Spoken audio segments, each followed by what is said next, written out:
আসলে যারা ক্ষমতায় এখন গিয়েছে তাদের ক্ষমতায় যাওয়ার স্বার্থে তারাই বিভাজন করেছে। জুলাই নির্বাচনের আগে তারা অনেক কমিটমেন্ট দিয়েছে, জুলাই সনদ সংস্কার পরিবর্তন তারা করবে, কিন্তু তারা এখন পরিবর্তন করছে না।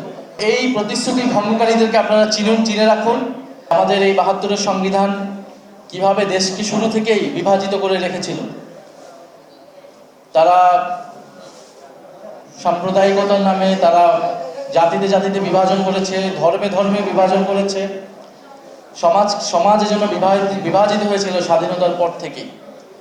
আমরা মনে করি যে এই বিভাজন সবকিছু বৈষম্য দূর করে আমরা একটা ঐক্যের জায়গায় আসতে পারি বাংলাদেশ প্রশ্নে। বাংলাদেশের জাতীয় স্বার্থ, সার্বভৌমত্ব, জাতীয় ঐক্য প্রশ্নে এবং অর্থনৈতিক উন্নয়নের প্রশ্নে আমরা সবাই ঐক্যবদ্ধ থাকব। বিএনপি বাংলাদেশি জাতীয়তাবাদের কথা বলল, এই দায়িত্বটা বিএনপির থাকলো। গত 50 বছরে বিএনপি এই দায়িত্ব পালনে ব্যর্থ হয়েছে। বিএনপি বাংলাদেশের সকল জনগোষ্ঠীকে ঐক্যবদ্ধ করতে পারে নাই। সব সম্প্রদায়কে তারা ভোটের আগে এই দেশের রাজনৈতিক দলগুলো, প্রথাগত যে রাজনৈতিক দল, আওয়ামী লীগ এটা করেছে, বিএনপিও এটা করছে, তাদেরকে রাজনৈতিকভাবে ব্যবহার করছে, তাদের ভোট ব্যাংক নিচ্ছে, কিন্তু নির্বাচনের পরে তাদের কোনো প্রতিশ্রুতি রক্ষা করছে না।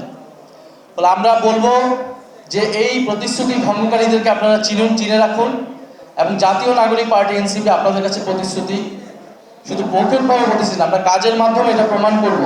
জবাবদিহিতা এবং সুশাসন সমতল থেকে পাহাড় সব জায়গায় নিশ্চিত করা লাগবে। সেটার জন্য আমাদের জুলাই সনদ বাস্তবায়ন করতে হবে, গণভোটের গণরায় বাস্তবায়ন করতে হবে। আসলে যারা ক্ষমতায় এখন গিয়েছে তাদের ক্ষমতায় যাওয়ার স্বার্থে তারাই বিভাজন করেছে। কারণ আপনারা দেখতে পাচ্ছেন জুলাই নির্বাচনের আগে তারা অনেক কমিটমেন্ট দিয়েছে, জুলাই সনদ সংস্কার পরিবর্তন তারা করবে, কিন্তু তারা এখন পরিবর্তন করছে না।